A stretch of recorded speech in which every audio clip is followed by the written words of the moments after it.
चलिए जानते हैं आज के देश और दुनिया की सिलेक्टेड काम की और महत्वपूर्ण 50 बड़ी खबरों को सिर्फ 10 मिनट में। पर अभी तक आपने इस वीडियो को लाइक नहीं किया तो लाइक कर दीजिए। कर्नाटक में तैयार हुई एशिया की सबसे बड़ी हेलीकॉप्टर फैक्ट्री पीएम मोदी 6 फरवरी को करेंगे उद्घाटन। चीन हो या पाक, दोनों को धूल चटाने को तैयार भारत बीते 5 सालों में विदेशों से खरीदे 1.9 लाख करोड़ के हथियार। डीआरडीओ भी मिशन में जुटा।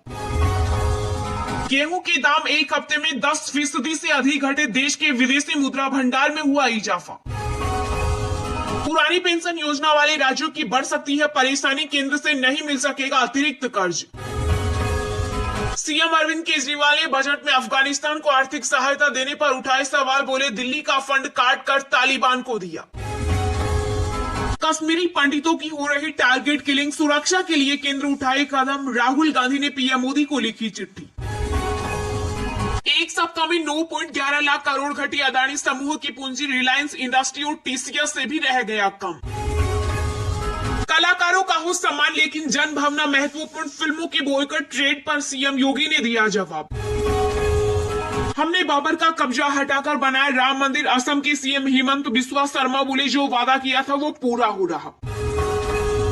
दिल्ली सरकार ने G20 शिखर सम्मेलन की तैयारी के लिए भारत सरकार से मांगे 927 करोड़ रुपए। रेलवे जल्द ही हेरिटेज रूट पर चलाएगी 35 हाइड्रोजन ट्रेनें। राज्यसभा में रेल मंत्री अश्विनी वैष्णव ने किया ऐलान। यूक्रेन को हथियारों के लिए $2.2 अरब देगा यूएस। फ्रांस इटली भेजेंगे मिसाइल सिस्टम। कोई मरा मरा कहता है तो कोई राम राम कहता है, क्या फर्क पड़ता है। रामचरितमानस विवाद पर बोले छत्तीसगढ़ के सीएम भूपेश बघेल। ऊर्जा के क्षेत्र में आत्मनिर्भर बनेगा भारत। पीएम मोदी 6 फरवरी को करेंगे इंडिया एनर्जी वीक की शुरुआत। सिर्फ अडानी ग्रुप नहीं, 36 कंपनियों में लगा है एलआईसी का पैसा। 6 महीनों में 58% तक गिरावट। सरकार के 100 दिन पूरे होने पर ऋषि सुनक बोले हिंदुत्व से मिली प्रेरणा से बना ब्रिटेन का पीएम। ग्राहकों को मिलना शुरू हुई सबसे सस्ती इलेक्ट्रिक कार। टाटा ने शुरू कर दी डिलीवरी। धर्मांतर के मामलों को ट्रांसफर करने की मांग, सुप्रीम कोर्ट ने केंद्र और 6 राज्यों से मांगा जवाब। चीनी टेक कंपनी शाओमी ने स्मार्टफोन और टीवी से भारत में मचाई धूम। अब लॉन्च करेगी इलेक्ट्रिक कार, सामने आया डिजाइन। शराब घोटाले के खिलाफ दिल्ली में बीजेपी ने आम आदमी पार्टी के कार्यालय के बाहर किया प्रदर्शन। सीएम अरविंद केजरीवाल से की इस्तीफे की मांग। मध्य प्रदेश में मुगल काल के नामों को बदलने की कवायद। 50 से ज्यादा जगहों के नाम बदलेगी शिवराज सरकार। महंगाई से बैंड बाजा, भारत का बिगड़ा बजट। कोरोना के बाद शादियों के खर्च में 30% की हुई बढ़ोतरी। अडानी मामले पर वित्त मंत्री निर्मला सीतारमण का बड़ा बयान। कहा पहले भी एफपीओ वापस लिए गए, रेगुलेटर्स करेंगे काम। करोड़ों रेल यात्रियों के लिए बड़ी खुशखबरी, अब सबको मिलेगा कंफर्म रेलवे टिकट। रेल मंत्री ने किया ऐलान। पाकिस्तान में आर्थिक संकट के बीच आईएमएफ ने बढ़ाई मुश्किलें। पीएम शहबाज शरीफ बोले हमारे पास कोई रास्ता नहीं। जम्मू कश्मीर के डोडा में भी जोशीमठ जैसा हाल। घरों में दरार आने के बाद परिवारों को सुरक्षित स्थानों पर भेजा। योग गुरु बाबा रामदेव पर भड़का मुस्लिम समाज। का सस्ती लोकप्रियता के लिए कुछ भी बयान दे रहे बाबा। अदानी ग्रुप को दिए लोन पर आरबीआई ने दी सफाई। सुप्रीम कोर्ट पहुंचा हिंडनबर्ग रिपोर्ट का मामला। यूपी में 13,000 से अधिक कंपनियां करेंगी 21 लाख करोड़ के एमओयू। होगा ट्रेड शो।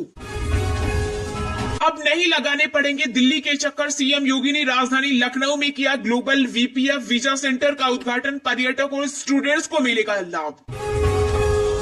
नासा इसरो की साझा सैटेलाइट भारत रवाना करने से पहले अमेरिका में हुआ समारोह। वैज्ञानिकों ने दी शुभकामनाएं। चीन बना दुनिया के लिए खतरा। इंटरनेट ऑफ थिंग्स मॉड्यूल से कर रहा शहरों की निगरानी।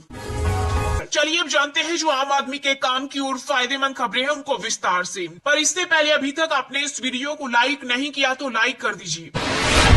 करोड़ों रेल यात्रियों के लिए बड़ी खुशखबरी, अब सबको मिलेगा कंफर्म रेलवे टिकट। रेल मंत्री ने किया ऐलान। जी हां, भारतीय रेलवे की करोड़ों यात्रियों के लिए खुशखबरी है। रेल मंत्रालय ने लोगों को कंफर्म टिकट बुक करने में होने वाली परेशानी को ध्यान में रखते हुए एक बड़ा फैसला लिया है। रेलवे अब ज्यादा से ज्यादा लोगों को कंफर्म रेलवे टिकट मुहैया कराने के लिए क्या करने जा रहा है, इसकी जानकारी खुद रेल मंत्री अश्विनी वैष्णव देश के करोड़ों रेलवे यात्रियों के साथ साझा की। अपनी नई मुहिम में भारतीय रेलवे टिकट जारी करने की क्षमता प्रति मिनट 25,000 से बढ़ाकर 2.25 लाख करने और पूछताछ की क्षमता प्रति मिनट 4 लाख से बढ़ाकर 40 लाख करने की योजना बना रहा है। रेलवे मंत्री अश्विनी वैष्णव ने ये खुशखबरी मीडिया के जरिए रेल यात्रियों से साझा की है। रेलवे मंत्री वैष्णव ने अपने संवाददाता सम्मेलन में बताया कि वित्तीय वर्ष 2023-24 में 7,000 किलोमीटर की नई रेल पटरी बिछाने का भी लक्ष्य तय किया है। उन्होंने देश के 2,000 रेलवे स्टेशनों पर 24 घंटे खुले रहने वाले जन सुविधा स्टोर शुरू करने की भी घोषणा की है। चालू वित्तीय वर्ष में 4500 किलोमीटर रेल पटरी बिछाने का लक्ष्य पहले ही हासिल किया जा चुका है। मंत्री ने कहा कि राजधानी शताब्दी और दुरंतो रेलगाड़ियों में फ्लेक्सी किराया लागू किया गया है और अभी 144 रेलगाड़ियों में फ्लेक्सी किराया लागू है। उन्होंने कहा कि इस समय फ्लेक्सी किराया योजना का दायरा बढ़ाने का कोई प्रस्ताव नहीं है।